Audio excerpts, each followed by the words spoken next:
Ya baik. Assalamualaikum warahmatullahi wabarakatuh. Baik, sebelum saya memulai presentasi kali ini, izinkan saya memperkenalkan diri. Perkenalkan, nama saya Yuliani Cantika dengan NIM 2024 1211 026 dan rekan saya. Ini Kamil Sarai dengan NIM 2024 12 11 032. Pada kesempatan kali ini, kami akan mempresentasikan materi mengenai current liabilities, provisions, and contingencies. Materi ini penting karena berkaitan langsung dengan bagaimana perusahaan mengukur dan melaporkan kewajiban jangka pendek serta potensi kewajiban di masa mendatang. Kita masuk pada slide 1, yaitu current liabilities. Apa itu current liabilities? Current liabilities itu adalah merupakan kewajiban jangka pendek. Kewajiban atau utang yang sudah terjadi dan harus diselesaikan oleh perusahaan saat ini. Ini bukan rencana atau estimasi, tetapi benar-benar sudah ada kewajiban yang harus dibayar. Nah, yang kedua ada timbul dari peristiwa masa lalu.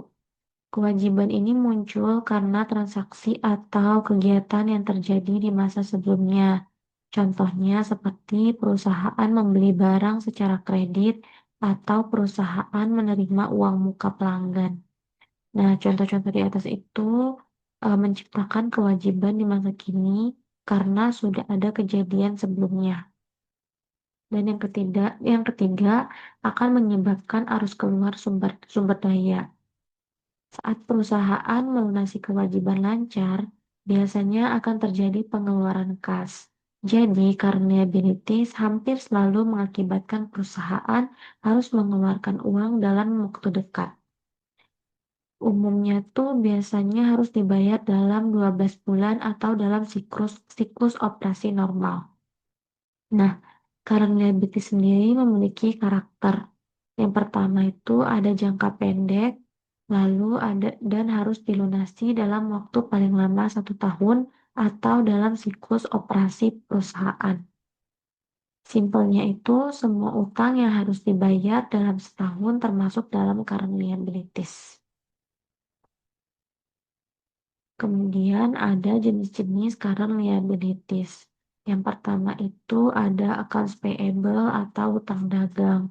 Itu ketika perusahaan utang kepada pemasok atas pembelian barang atau jasa secara kredit. Kemudian ada notes payable. Notes payable ini utang yang berisi dokumen formal berupa wesel, biasanya memiliki bunga dan tanggal jatuh tempo tertentu. Kemudian ada current maturities of long-term debt, yaitu bagian dari utang jangka panjang yang jatuh tempo dalam waktu 12 bulan. Contohnya tuh kayak perusahaan ini memiliki pinjaman 5 tahun dan angsuran tahun pertama masuk current liabilities. Selanjutnya ada dividend payables.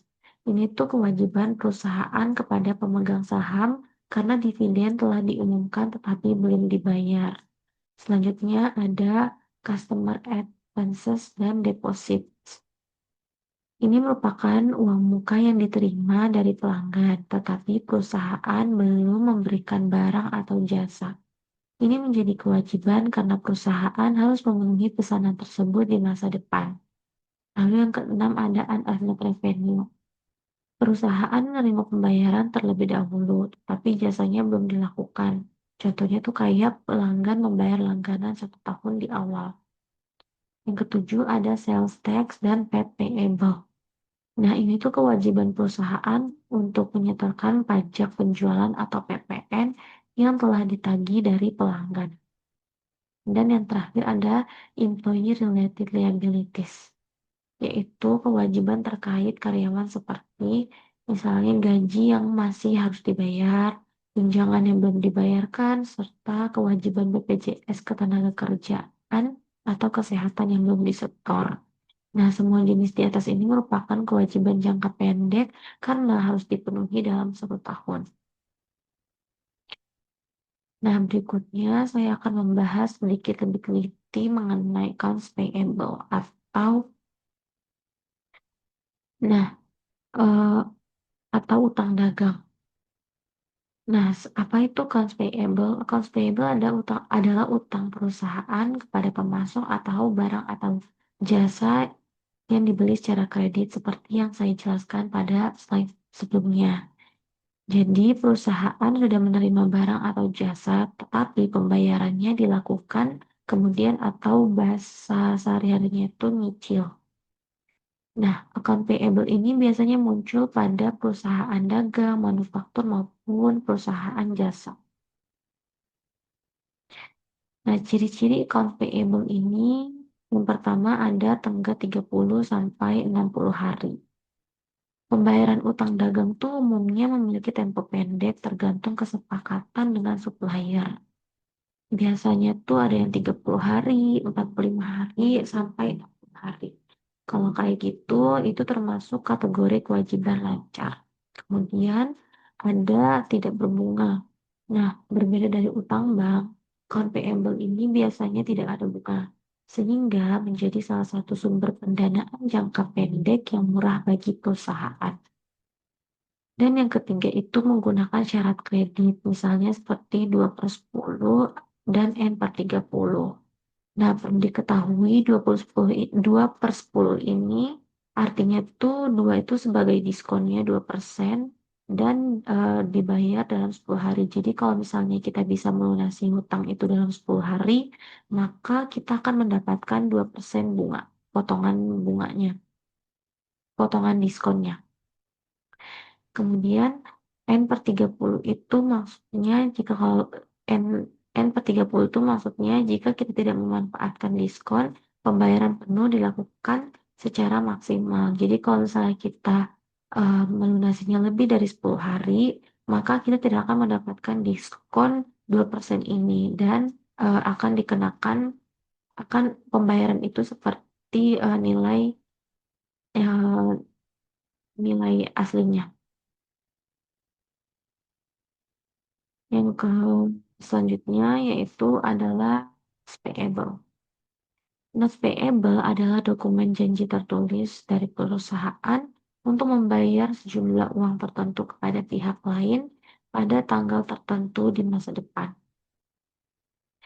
Notes payable ini tuh lebih formal dibandingkan accounts payable karena ada buku tertulis, ada tanggal jatuh tempo yang jelas, dan bisa juga mengandung bunga.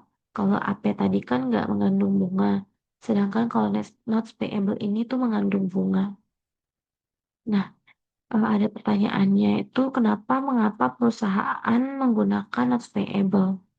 Biasanya perusahaan itu menggunakan notes payable untuk mendapatkan pinjaman jangka pendek atau jangka menengah. Atau bisa juga untuk meresmikan utang yang disepakati dengan lebih formal maupun untuk memberi jaminan kepada kreditur bahwa pembayaran akan dilakukan. Nah, di sini ada jenis-jenis dari notes payable. Yang pertama itu ada interest bearing note atau wesel berbunga. Dalam jenis ini, perusahaan harus membayar jumlah uang pokok ditambah bunga. Misalnya nih, perusahaan minjem 10 juta dengan bunganya 10% per tahun, maka akan dicatat tuh sebagai utang pokok dan beban bunga. Dan yang kedua itu ada zero interest bearing note atau tanpa bunga tapi dia ada diskon. Nah, meskipun dia tuh disebut tanpa bunga, sebenarnya dia tuh tetap ada unsur bunga yang disembunyikan dalam bentuk diskon. Contohnya seperti perusahaan perusahaan ini menerima kas sebesar 11.500.000.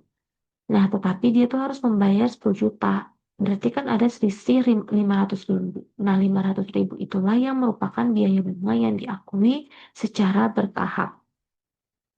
Dan yang ketiga itu adalah ada termasuk kewajiban lancar bila jatuh tempo kurang dari 12 bulan. Nah, notes payable itu termasuk current liabilitas jika jatuh temponya dalam 1 tahun atau dibayarkan dalam siklus operasi normal perusahaan. Jika dia jatuh tempo lebih dari 12 bulan, maka dia termasuk kewajiban jangka panjang. Nah, berikut ada Contoh soal dari AP dan MP. Ini 13.2 accounts payable and notes payable.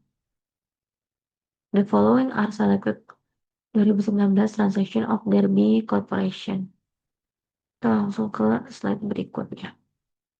Nah, ini ada penjelasan dan jawaban dari soal sebelumnya. Di sini tuh pada tanggal 1 September dia membeli inventory dari Orion Company, tapi secara account payable atau utang sebesar $50.000. Maka di sini eh, pencatatannya tuh debit per cash sebesar 50.000 dan kreditnya accounts payable sebesar 50.000. Kemudian pada tanggal 1 Oktober itu issued $50.000 selama 12 bulan. 8% not to Orion in payment of account. Maka jurnalnya itu debit pada account payable sebesar 50.000 dan kreditnya itu nas payable 50.000. Nah, untuk menghitung interest calculate-nya itu di sini 50.000 dikali 8% dikali 3/12 sama dengan 1.000. Selanjutnya untuk jurnal pada tanggal 31 Desember itu masukin nilai yang 1.000 ini, nilai interestnya itu interest expense sebesar 1.000 dan interest payable di kredit sebesar 1.000. Untuk tanggal 1 Oktober itu dia meminjam $75.000 dari Shore Bank. Jangka waktunya itu 12 bulan dan ini dia menggunakan metode zero interest bearing $41.000. Maka jurnalnya itu debit pada cash 75.000 dan kreditnya itu notes payable 75.000. Dan di sini untuk menghitung interestnya itu 75.000 dikali 6.000 dikali 3/12 hasilnya 1.500. Dan masukin di jurnal tanggal 31 Desember interest expense sebesar 1.500 di debit dan notes payable di kredit sebesar 1.500. Nah, kemudian di slide selanjutnya ada current maturities of long-term debt. Maksudnya adalah utang jangka panjang biasanya memiliki periode pembayaran lebih dari 12 bulan. Namun, bagian cicilan yang harus dibayar dalam 12 bulan ke depan harus dipisahkan dan dicatat sebagai kewajiban lancar. Contohnya itu ketika perusahaan memiliki pinjaman 5 tahun dengan angsuran 20 juta per tahun. Maka 20 juta per tahun ini dicatat sebagai current liabilities. Sedangkan sisa tahun berikutnya itu masuk ke dalam non-current liabilities. Nah, kapan sih tidak diklasifikasikan sebagai kewajiban lancar? Nah, yang pertama itu sudah dijamin akan di refinancing. Maksudnya itu adalah jika perusahaan memiliki rencana dan bukti kuat bahwa utang akan diperpanjang atau refinance dengan utang jangka panjang baru, maka cicilan tersebut tidak perlu dipindahkan ke kewajiban lancar. Kemudian yang kedua, akan dibayar pakai dana khusus. Jika ada dana khusus yang telah disisihkan atau sinking fund untuk melunasi utang tersebut, maka pembayaran tidak diambil dari kas operasi perusahaan, sehingga tidak dianggap sebagai kewajiban lancar. Slide berikutnya ada unearned revenue. Unearned revenue ini adalah kas yang diterima perusahaan sebelum barang atau jasa diberikan. Karena perusahaan belum memberikan layanan, uang tersebut bukan pendapatan melainkan kewajiban. Contoh unearned revenue itu misalnya nih kayak kita langganan majalah. Nah, berlangganan majalah itu selama 1 tahun ke depan, maka kita akan membayar uang di awal berlangganan itu. Contoh berikutnya itu ada tiket konser. Kalau kita mau nonton konser kan kita berarti bayar dulu tiket konsernya, baru kemudian konser tersebut dilaksanakan dan penyelenggara konser itu wajib menyelenggarakan konsernya ketika para pelanggan sudah membayar. Nah, contoh-contohnya itu, semua contoh itu perusahaan menerima kas dulu, tetapi kewajibannya itu masih harus dipenuhi di kemudian hari. Untuk pencatatan akuntansinya itu debitnya cash dan kreditnya itu unearned revenue. Karena layanan belum diberikan, jadi belum boleh diakui sebagai pendapatan.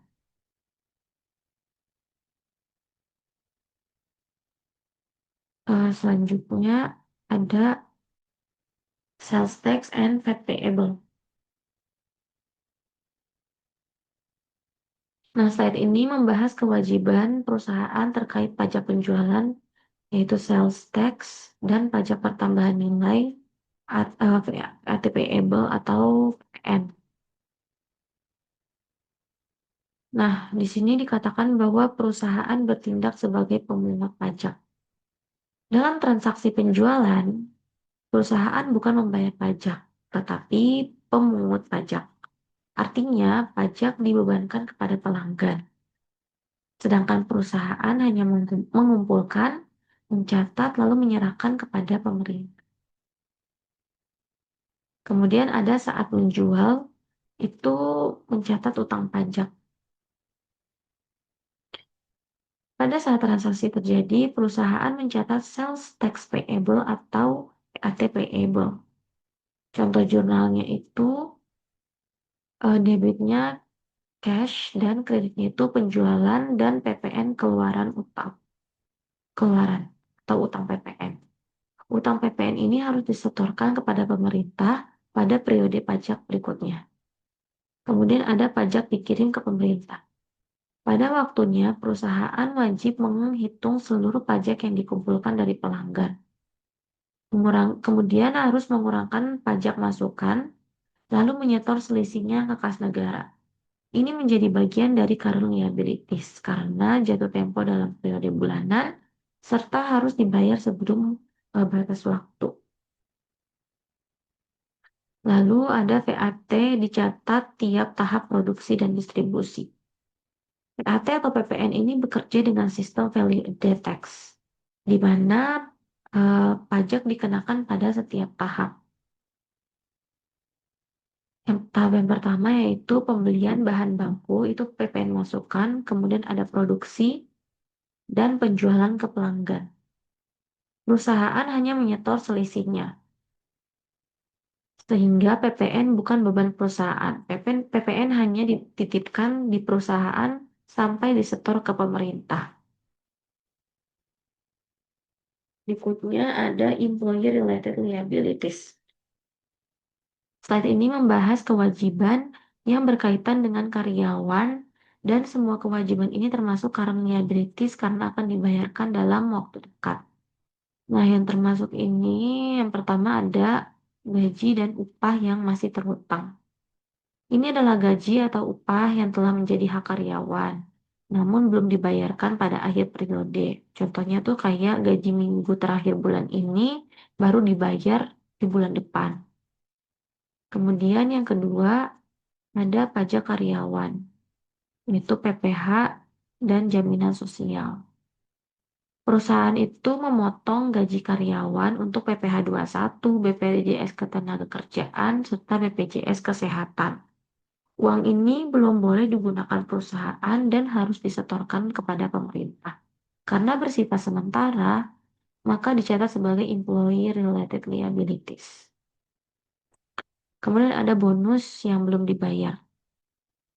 Jika perusahaan sudah menjanjikan bonus atau bonus sudah dihitung tetapi belum dibayarkan, maka itu menjadi kewajiban. Contohnya itu kayak bonus tahunan karyawan. Jika belum dibayar, harus diakui sebagai current liability karena pembayarannya dalam waktu dekat. Dan yang terakhir ini ada compensated absence atau cuti. Cuti ini ada dua, yaitu vested Cuti yang bersifat pasti dibayar meski pegawai resign. Dan ada yang kedua yaitu accumulating, itu bersifat bisa dibawa ke tahun berikutnya. Contohnya itu kayak tahun ini tuh karyawan punya 10 hari cuti. Hanya dipakai 4 hari, sisa 6 harinya dibawa ke tahun depan. Dan perusahaan harus mengakui nilai cuti yang belum digunakan sebagai kewajiban. Nah, mengapa employee related liabilities ini termasuk dalam liabilities? Karena semua kewajiban terkait karyawan harus dipenuhi dalam waktu dekat dan dia melibatkan kas keluar serta berdampak langsung pada operasi perusahaan.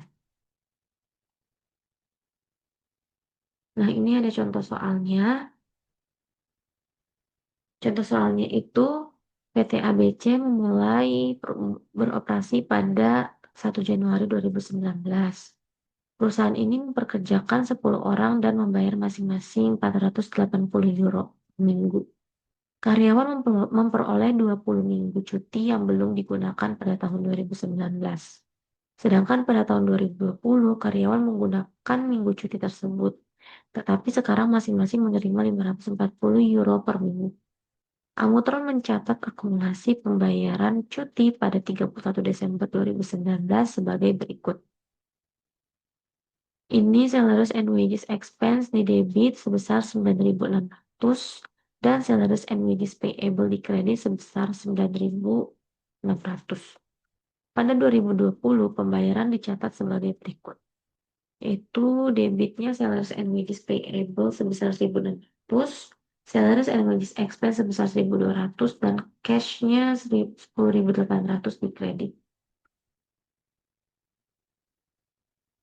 Lalu selanjutnya ada program pembagian laba bonus. Poin pertama itu ada pembayaran kepada karyawan tertentu atau semua karyawan selain gaji atau upah reguler mereka. Kemudian ada bonus yang dibayarkan merupakan biaya operasional. Dan bonus yang belum dibayarkan harus dilaporkan sebagai kewajiban lancar. Slide berikutnya ini kita masuk ke provision.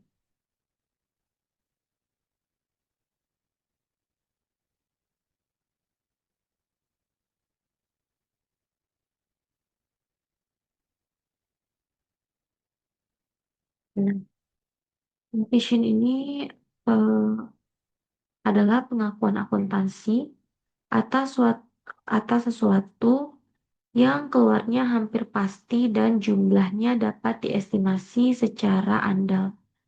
Tujuannya itu mencerminkan beban atau perkiraan arus keluar sumber daya di masa depan yang terkait dengan kewajiban tersebut. Nah, provision ini memiliki 3 kriteria. Yang pertama itu ada kewajiban kimi atau legal atau konstruktif. Nah, kita bahas dulu legal. Legal itu maksudnya kewajiban berdasarkan kontrak atau hukum. Sedangkan kalau konstruktif itu praktek perusahaan atau pernyataan publik yang menciptakan ekspektasi pihak ketiga sehingga perusahaan berkewajiban menyelesaikannya. Yang kedua, ada probable akan ada arus keluar. Ini tuh cukup besar kemungkinannya. Biasanya diartikan lebih mungkin daripada tidak. Kemungkinannya itu lebih dari 50%. Dan poin yang ketiga ini ada nilainya dapat diestimasi. Nilainya dapat diestimasi secara andal walau estimasi bisa bersifat range atau perkiraan baik. Nah, sebelum saya menjelaskan contoh umum, saya ingin menjelaskan dulu perbedaan antara provision dan liability contingency atau contingency liability. Kalau provision ini kan dia memenuhi kriteria 3 ini. Sedangkan kalau liabilities contingency itu apabila arus keluar tidak probable atau tidak dapat diestimasi, itu maka tidak diakui. Contohnya itu gugatan yang sangat tidak pasti atau contingent liability. Gugatan dengan kemungkinan kalah besar dan estimasi biaya bisa dibuat, itu termasuk provision. Kemudian ada pengukurannya. Pengukurannya itu gunakan best estimate dari jumlah yang diperlukan untuk menyelesaikan kewajiban pada tanggal neraca. Jika ada rentan kemungkinan, gunakan angka yang paling representatif. Misalnya nilai yang paling mungkin atau expected value jika teknik probabilities lebih relevan. Kemudian ada diskonto. Bila efek waktu signifikan, provision harus dinilai pada nilai kini arus kas yang diharapkan. Dengan menggunakan tingkat diskonto, prapajak yang mencerminkan risiko spesifik kewajiban. Kemudian ada perubahan estimasi. Nah, perubahan eh, estimasi diakui dalam laba rugi periode berjalan. Kemudian ada contoh-contoh umumnya nih. Contoh umumnya itu ada gugatan hukum, garansi, ada provision lingkungan, restrukturisasi, dan onerous contract. Onerous contract. Kontrak. Yang pertama itu ada gugatan hukum. Nah, gugatan hukum ini jika probabilitas kalahnya itu sebesar 50% dan biaya dapat diestimasi, maka akan diakui provisionnya sebesar estimasi. Namun, jika probabilitasnya rendah atau estimasi tidak dapat dibuat, maka ungkapkan sebagai contingent liability. Jurnalnya itu kalau diakui, debitnya beban litigasi atau kerugian, dan kreditnya itu provision litigasi. Kemudian yang kedua, ada garansi.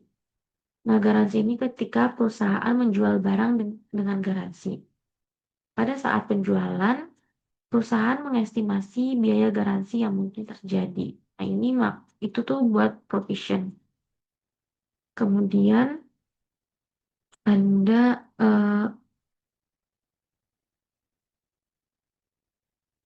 ada bentar ya. Mana sih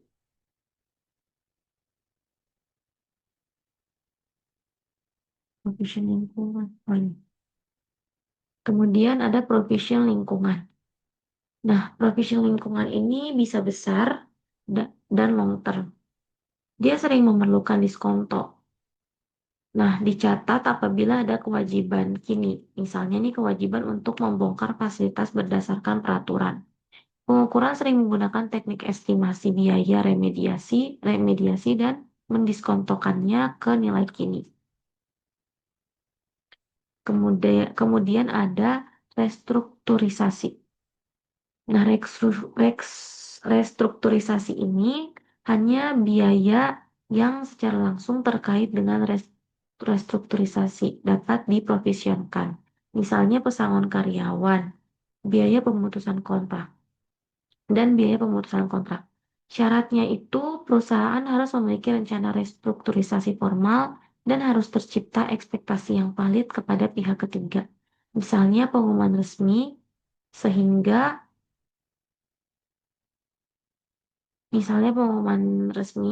mereka berekspektasi tindakan akan terjadi.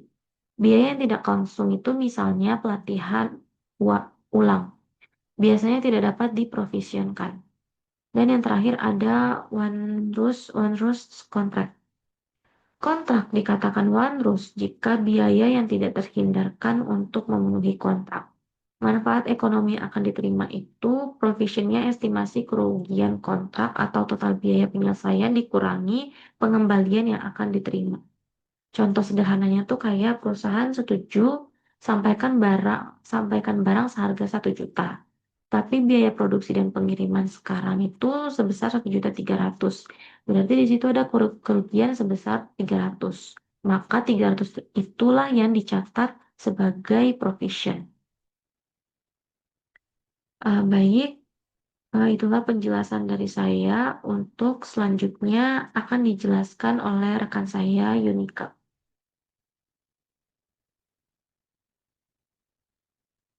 Gel, bentar Gel. Hai. Baik, selanjutnya ada tipe provisions. Yang pertama ada lawsuits, yang kedua warranties, yang ketiga consideration payable, yang keempat environmental, yang kelima onerous contracts, yang keenam restructuring. Next. Next. Nah, yang pertama ini dari tipe provisions ada namanya litigation provisions. Jadi, litigation provisions ini ketika perusahaan harus mempertimbangkan hal-hal berikut dalam menentukan apakah akan mencatat kewajiban terkait dengan gugatan yang sedang berlangsung atau terancam serta klaim dan penilaian yang sebenarnya atau mungkin terjadi. Nah, yang pertama itu ada periode waktu di mana dasar gugatan terjadi.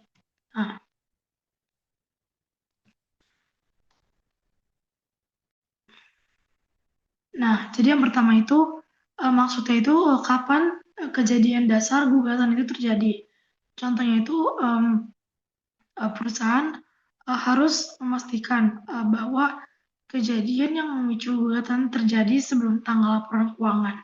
Jadi jika kejadiannya setelah periode pelaporan, yang dimana perusahaan tidak boleh mencatat kewajiban, namun mungkin perlu mengungkapkannya sebagai peristiwa setelah periode atau disebut dengan subsequent event. Nah, contoh lainnya itu misalnya ada kecelakaan mesin terjadi pada November, itu sebelum laporan dibuat yang pada tanggal 31 Desember. Karena kecelakaan mesin terjadi pada November, maka dipertimbangkan untuk hanya dicatat, tidak sebagai provisi. Tapi jika kecelakaan terjadi Januari tahun berikutnya, maka tidak dicatat, hanya diungkap jika material. Lalu contoh yang kedua, kemungkinan hasil yang tidak menguntungkan. Nah, itu berarti kan seberapa besar kemungkinan hasil perusahaan itu yang merugikan. Kemungkinan hasil tidak menguntungkan. Jadi perusahaan itu perlu menilai apakah kemungkinan kalah atau disebut probable, kemungkinan besar terjadi. Jadi jika kemungkinan kalah hanya possible atau sangat kecil, perusahaan tidak mencatat, hanya mengungkapkannya saja. Nah, penilaiannya itu biasanya berasal dari pengacara perusahaan, terus dokumen hukum atau bukti-bukti yang kuat, serta riwayat kasus yang serupa. Lalu yang ketiga, kemampuan untuk membuat perkiraan yang wajar mengenai jumlah kerugian.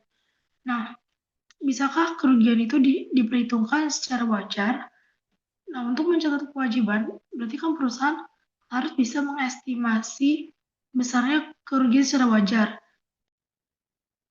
Tapi jika jumlahnya tidak bisa diestimasi sama sekali, berarti maka perusahaan tidak boleh mencatat, hanya boleh mengungkapkannya saja. Contohnya itu, misalnya ada pengacara. Pengacara itu memperkirakan kerugian sekitar misalnya 2-3 miliar. Nah, berarti itu dapat dicatat. Lalu contoh kedua itu tidak ada informasi cukup untuk menduga angka kerugian. Berarti hanya diungkapkan saja. Lalu next.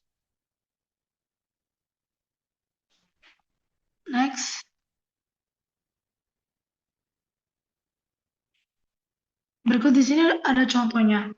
PT ABC terlibat dalam gugatan hukum pada tanggal 31 Desember 2019. Berarti yang pertama, kita disuruh disiapkan entry pada tanggal 31 Desember.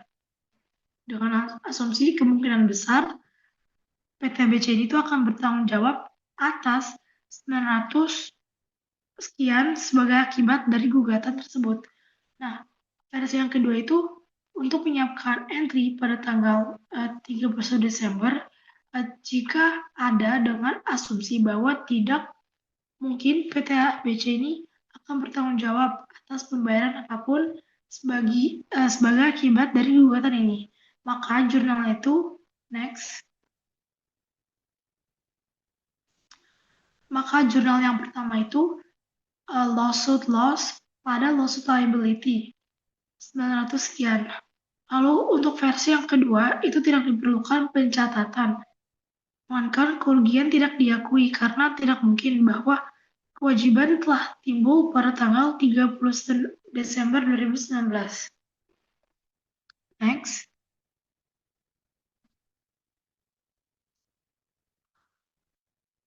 Lalu ada warranty provision. Jadi warranty provision itu jika gugatan yang belum diajukan dan klaim atau penilaian yang belum diajukan, suatu perusahaan harus menentukan yang pertama tingkat kemungkinan bahwa gugatan dapat diajukan atau klaim atau penilaian dapat diajukan. Jadi warranty provision ini itu adalah perkiraan kewajiban yang harus dibayar perusahaan di masa depan untuk biaya perbaikan atau pergantian produk yang cacat selama periode garansi yang diperkirakan akan jatuh tempo dalam 1 tahun. Nah, lalu ada dua kemungkinan hal yang tidak menguntungkan. Yang pertama, jika keduanya kemungkinan terjadi, jika kerugian dapat diperkirakan secara wajar, dan jika dasar gugatan ditetapkan pada atau sebelum tanggal laporan kegiatan, maka perusahaan harus mencatat liabilitas tersebut. Next. Berikut ada dua jenis warranty. Dari warranty provision yang pertama itu ada assurance type warranty. Jadi assurance type warranty adalah sebuah garansi standar. Artinya ketika kita menjual barang secara otomatis kita wajib memperbaiki kalau rusak. Jadi karena garansi tersebut itu sudah termasuk harga produk atau harga jual. Nah, jadi ketika kita menjual barang, maka berarti kita juga harus melakukan kewajiban kita karena garansi tersebut sudah termasuk harga produk.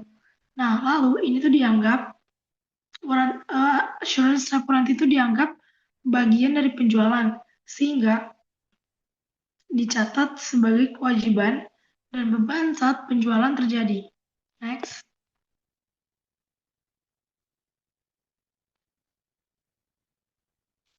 Berikut ada contoh. Perusahaan mesin XYZ memulai produksi mesin baru pada Juli 2019 dan menjual 100 unit dengan harga 5.000 sekian tunai hingga akhir tahun. Setiap mesin itu dilindungi oleh garansi selama 1 tahun. Nah, berarti perusahaan XYZ ini, mesin XYZ memperkirakan berdasarkan pengalaman sebelumnya dengan mesin yang serupa bahwa biaya garansi rata-rata itu mencapai $200 per unit. Selain itu, akibat pergantian suku cadang dan layanan yang dilakukan sesuai dengan garansi mesin, perusahaan itu harus menanggung biaya garansi sebesar $4.000 pada tahun 2019 dan $16.000 pada tahun 2020. Maka pertanyaan itu jurnal entry untuk biaya garansi pada tahun 2019 dan 2020 sebagai berikut. Next. Nah, yang pertama, untuk mengakui penjualan mesin dan akrual kewajiban garansi. Jadi jurnal itu cash pada sales revenue sebesar $500. Next. Lalu untuk jurnal kedua, mencatat pembayaran untuk garansi yang timbul pada Juli sampai Desember 2019. Jadi jurnal itu warranty expense pada cash inventory accrued payroll sebesar $4.000. Next. Jurnal ketiga yaitu mencatat jurnal penyesuaian untuk mencatat biaya garansi yang diperkirakan dan kewajiban garansi untuk klaim garansi yang diharapkan pada tahun 2020. Nah, jurnalnya itu berarti pada Desember 3 maaf, pada Desember 31 2019, maka jurnal itu warranty expense pada warranty liability senilai $16.000. Next.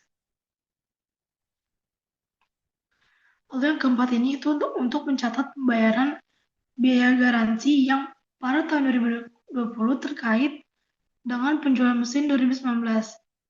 Jurnalnya itu warranty liability pada cash, inventory, accrued payroll senilai $16.000. Next.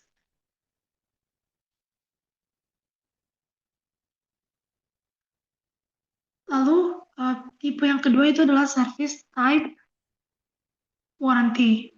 Jadi service type warranty itu service type garansi tambahan yang dibeli oleh pelanggan.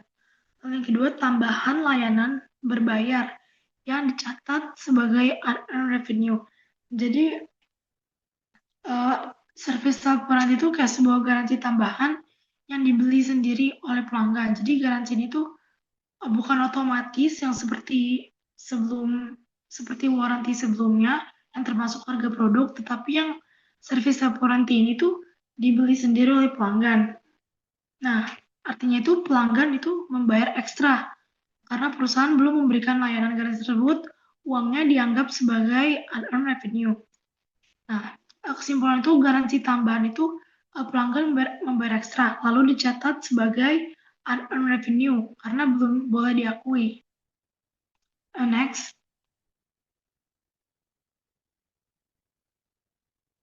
Berikut contoh dari service warranty. Jadi Andi itu membeli mobil dari Hamlin seharga 30.000 euro pada tanggal 2 Januari 2019. Hamlin memperkirakan biaya garansi jenis jaminan untuk mobil tersebut sebesar 7.000 euro. Nah, Hamlin akan menanggung biaya perbaikan untuk 36.000 mil pertama atau 3 tahun. Nah, mana yang lebih dulu tercapai? Terus Andi juga membeli garansi jenis layanan seharga 900 euro untuk tambahan 3 tahun atau 36.000 mil. Hamlin menanggung biaya garansi terkait garansi jenis asuransi sebesar 500 euro pada tahun 2019 dan 200 euro pada tahun 2020. Hamlin mencatat pendapatan dari garansi jenis layanan secara proporsional. Lalu, berarti entry apa yang harus dibuat Hamlin pada tahun 2019 dan 2020? Next.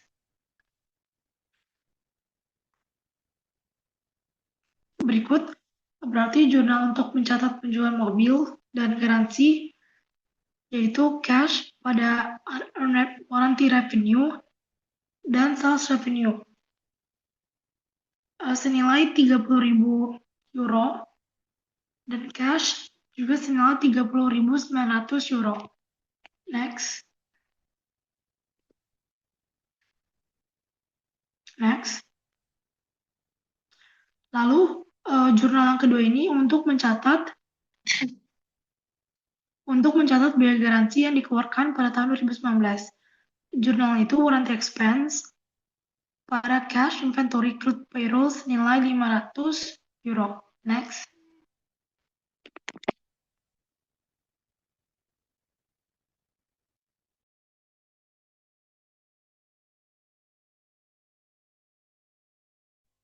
Nah, lalu untuk jurnal yang ketiga itu jurnal penyesuaian untuk mencatat biaya garansi yang diperkirakan dan kewajiban garansi untuk klaim garansi jaminan pada tahun 2020. Jurnalnya tersebut yaitu warranty expense pada warranty liability senilai 200. Next.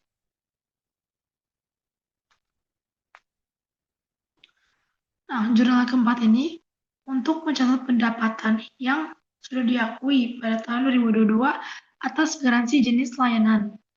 Nah, berarti jurnalnya untuk 31 Desember 2022 yaitu unearned warranty revenue pada warranty revenue senilai 300 euro. Next.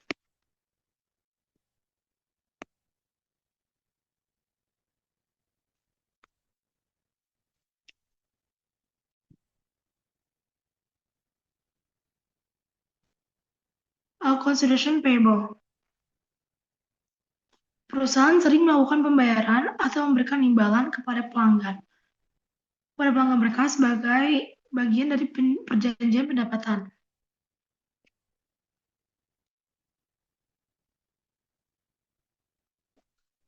Perusahaan menawarkan premi, menawarkan kupon, dan potongan harga untuk merangsang penjualan. Lalu yang kedua, perusahaan harus membebankan biaya premi dan kupon ke dalam biaya atau pada periode penjualan yang diuntungkan dari program tersebut. Next.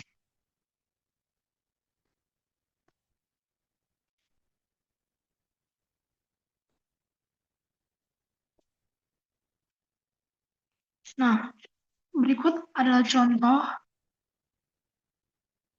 dari Fluffy Cake menjual kotak adonan kue seharga 3 euro per kotak. Nah, selain itu, Fluffy Cake juga menawarkan kepada pelanggannya mangkuk adonan yang besar dan tahan lama dengan imbalannya itu 1 euro dan 10 tutup kotak. Nah, maka adonan tersebut berharga 2 euro bagi Fluffy Cake Mix. Dan perusahaan memperkirakan bahwa pelanggan akan menukarkan 60% dari tutup kotak.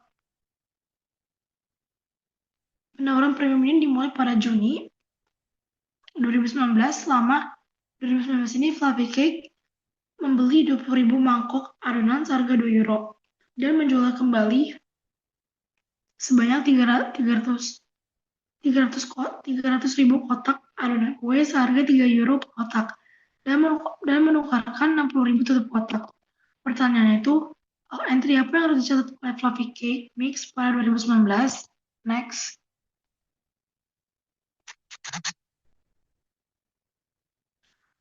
Berarti untuk jurnal pertama itu, untuk mencatat pembelian 20 mangkok aduk seharga 2 euro, berarti jurnal itu cash pada sales revenue senilai 900 euro. Next. Untuk jurnal yang kedua, untuk mencatat penjualan kotak adonan kue pada tahun 2019, berarti jurnal itu cash pada sales revenue senilai 900 euro. Next.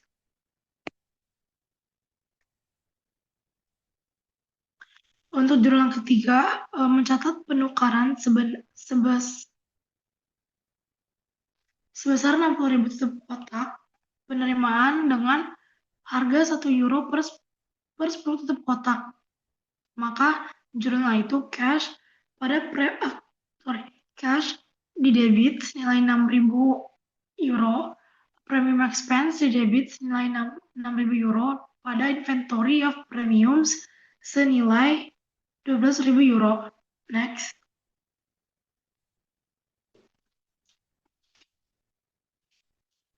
Environmental provision.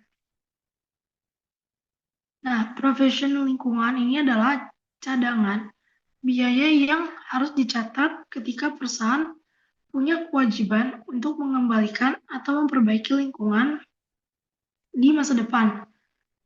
Nah, jadi kewajiban itu muncul karena aturan hukum. Contohnya itu,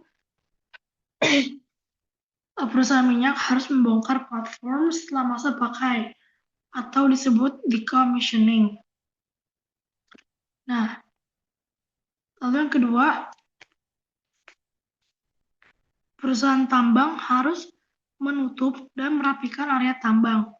Lalu yang ketiga, pabrik harus melakukan restorasi tanah yang sudah tercemar.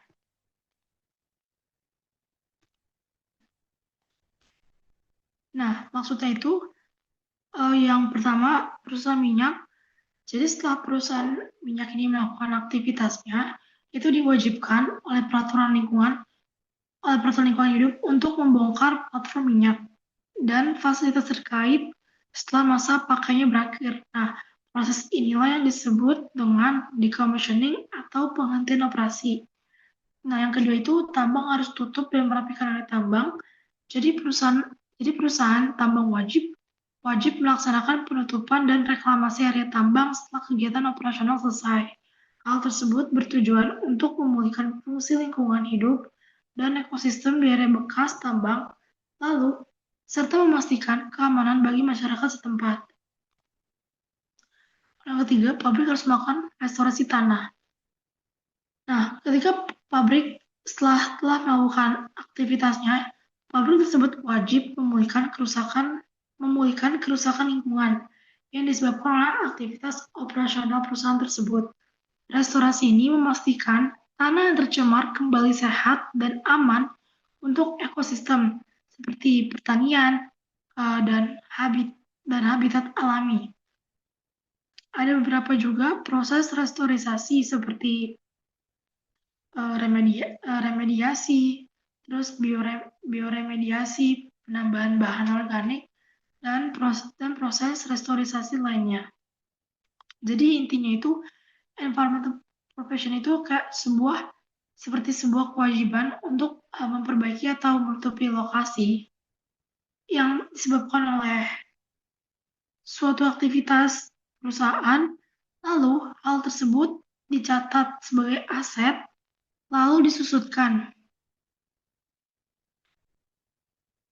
Nah, biaya estimasinya itu untuk kewajiban ini tidak langsung dibebankan. Lalu yang kedua itu tetapi dikapitalisasi sebagai aset atau ditambahkan ke biaya aset utama dan disusutkan sedikit demi sedikit. Next.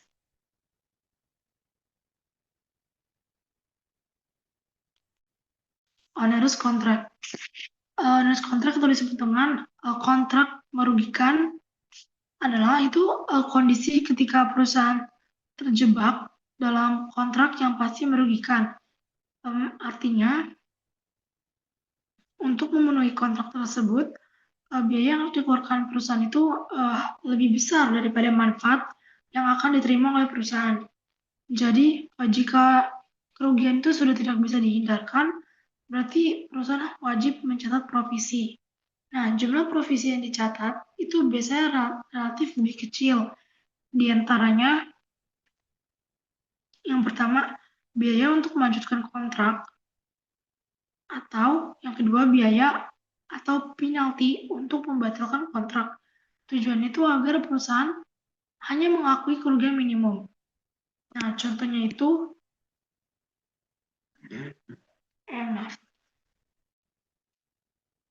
misalnya perusahaan menyewa gedung selama 3 tahun, tetapi bisnisnya itu sudah pindah lokasi dan gudang itu tidak bisa dipakai, sudah tidak bisa dipakai lagi, berarti otomatis perusahaan tersebut harus membayar sewa setiap bulan. Berarti perusahaan itu dihadapkan oleh dua pilihan. Antara perusahaan melanjutkan sewa sampai habis, dengan misal contoh total biayanya itu 200 juta, atau membatalkan kontrak, tapi perusahaan harus membayar kontrak penalti dengan contoh misalnya 150 juta. Nah, jadi karena penalti ini relatif lebih kecil, 150 juta, daripada lanjut membayar sewa 200 juta, maka perusahaan harus mencatat provisi sebesar 150 juta. Nah, intinya itu owners kontrak itu adalah kontrak yang pasti rugi, sehingga provisi itu dicatat sebesar biaya terendah. Next.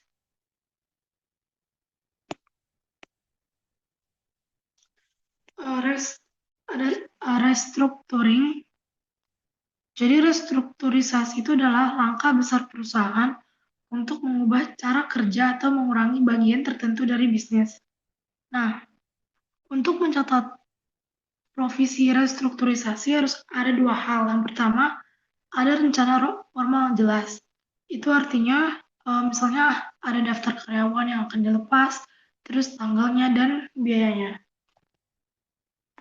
Lalu yang kedua, perusahaan sudah mengumumkan kepada pihak yang terkena dampak. Jadi itu artinya itu misalnya perusahaan sudah mengumumkan kepada pihak karyawan sehingga mereka sudah tahu perubahan yang akan terjadi. Hal ini yang disebut dengan valid expectation atau harapan yang valid. Nah, provision restrukturisasi itu mencakup biaya sebagai berikut. Ada uang pesangon atau severance pay. Lalu yang kedua, biaya pemutusan kontrak, misalnya sewa kantor. Nah, lalu ada yang tidak boleh dimasukkan ke provision, yaitu biaya operasional masa depan, biaya pelatihan atau training, biaya pindah kantor, atau biaya operasional setelah restrukturisasi. Contohnya itu, misalnya ada perusahaan menutup salah satu divisi. Karena perusahaan ini mengalami PHK, maka perusahaan itu memiliki rencana formal dan mengumumkan bahwa 50 karyawan akan dilepas di bulan depan.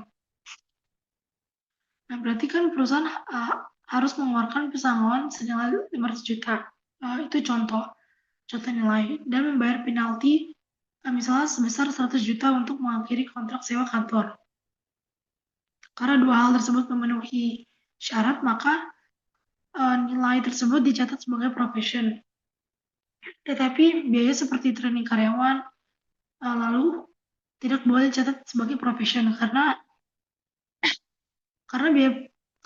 hal itu termasuk biaya operasional masa depan. Jadi intinya itu provision hanya untuk biaya langsung seperti pesangon. Harus ada rencana formal dan sudah diumumkan. Next.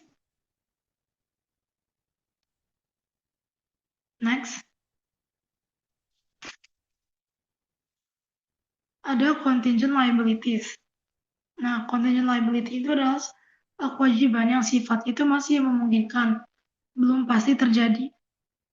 Karena belum jelas, berarti akuntansi tidak boleh mencatatnya sebagai kewajiban, kecuali sudah memenuhi syarat tertentu. Nah, berikut adalah syarat contingent liabilities. Yang pertama, kejadian itu masih mungkin saja terjadi atau possible. Lalu yang kedua, tidak probable, artinya peluang terjadi itu masih kecil atau belum meyakinkan. Lalu yang ketiga, jumlah itu tidak bisa diestimasi. Walaupun tidak dicatat, perusahaan tetap harus mengungkapkan informasi tersebut di catatan laporan keuangan agar pengguna laporan tahu risikonya. Nah, contohnya itu misalnya pertama ada pelanggan yang mengancam perusahaan, ia mengancam dengan menuntut, tetapi sampai akhir tahun belum ada sama sekali pengajuan tuntutan hukum atau gugatan, sehingga pengacara perusahaan memberitahu bahwa kemungkinan itu terjadinya kecil. Lalu yang kedua ada potensi klaim dari pihak ketiga, tetapi belum jelas apakah perusahaan bersalah atau tidak. Lalu yang ketiga, contohnya itu ada kasus yang masih belum pasti siapa yang menang. Intinya itu, contingent liabilities itu kasusnya itu belum pasti, tidak boleh dicatat sebagai provisi, hanya diungkap saja dalam catatan bahwa ada potensi gugatan. Next.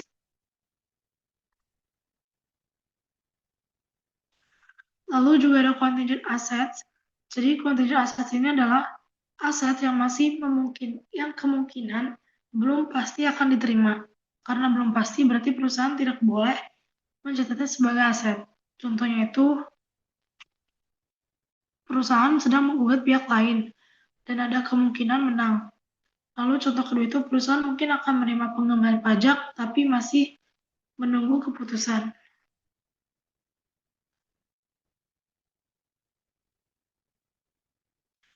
Nah, jadi misalnya perusahaan itu sedang menuntut pemasok dan menurut pengacara peluang menangnya itu cukup besar. Tapi karena uangnya belum pasti diterima dan belum jelas kapan, perusahaan belum boleh mencatatnya. Hanya boleh menyampaikan informasi tersebut di catatan laporan keuangan. Next.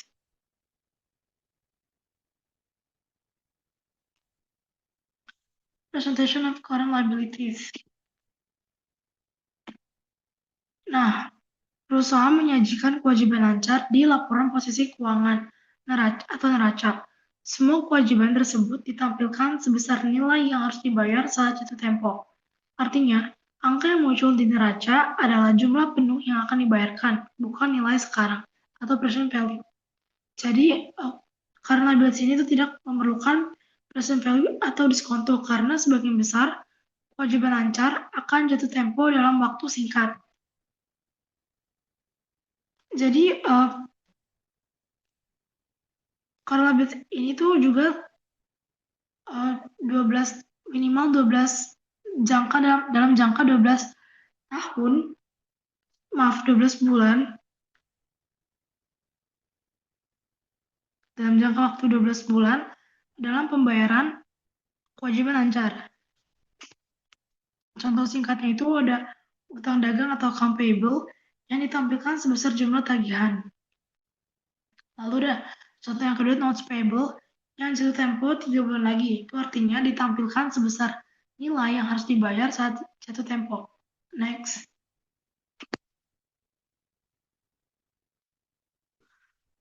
Next, analysis of current liabilities. Rasio likuiditas digunakan untuk menilai seberapa mampu perusahaan membayar kewajiban jangka pendeknya. Berikut ada dua rasio untuk membantu menilai likuiditas. Yang pertama ada current ratio. Dengan cara rumus menghitungnya itu current assets dibagi current liabilities. Nah, semakin besar rasionya, semakin baik kemampuan perusahaan untuk menutupi utang lancarnya.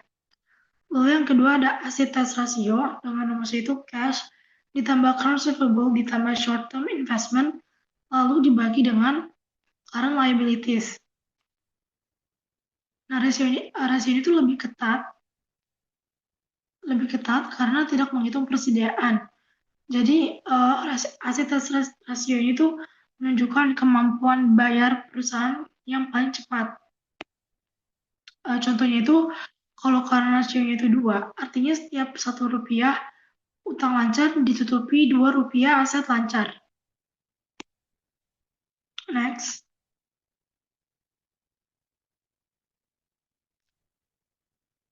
Definisi dan jenis current liabilities. Nah, jadi kita memahami definisi dan jenis current liabilities yaitu kewajiban yang harus dibayar dalam jangka waktu 1 tahun atau 12 bulan dalam siklus operasi normal perusahaan.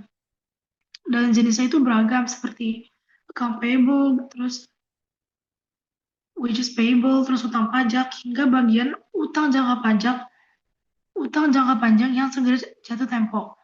Nah, berarti pemahaman ini penting karena current liabilities sangat berpengaruh pada likuiditas dan kemampuan perusahaan untuk memenuhi komitmennya. Lalu, provisions dan cara pengakuannya. Jadi provision itu adalah kewajiban yang jumlah itu masih diestimasi dan waktunya itu belum pasti. Jadi provision itu diakui hanya ketika perusahaan memiliki kewajiban kini. Kemungkinan besar harus menyelesaikan kewajiban tersebut dan jumlahnya itu bisa diestimasi secara wajar.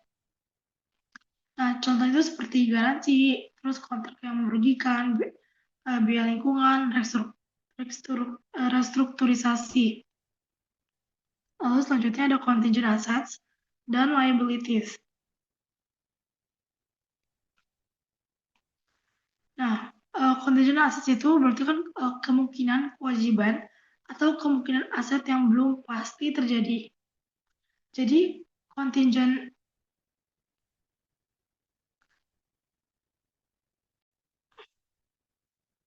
assets itu diungkap jika tidak probable. Sedangkan contingent assets itu tidak boleh dicatat dan hanya diungkap jika kemungkinan besar akan terjadi. Nah, konsep ini tuh memastikan bahwa laporan keuangan tidak menyesatkan dan dengan melebihkan aset atau meremehkan kewajiban. Lalu penyajian dan analisis kewajiban atau analisis of current liabilities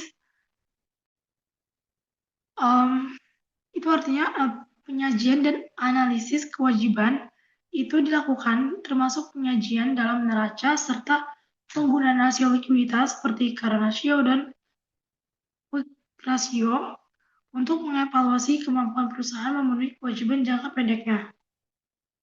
Secara keseluruhan, materi ini tuh memberikan gambaran yang lengkap mengenai bagaimana perusahaan harus mencatat, menyajikan dan menilai kewajiban baik yang pasti maupun yang bergantung pada kondisi tertentu.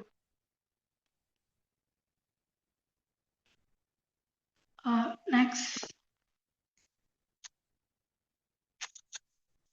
Baik, sekian dari kelompok kami. Kurang lebihnya mohon maaf.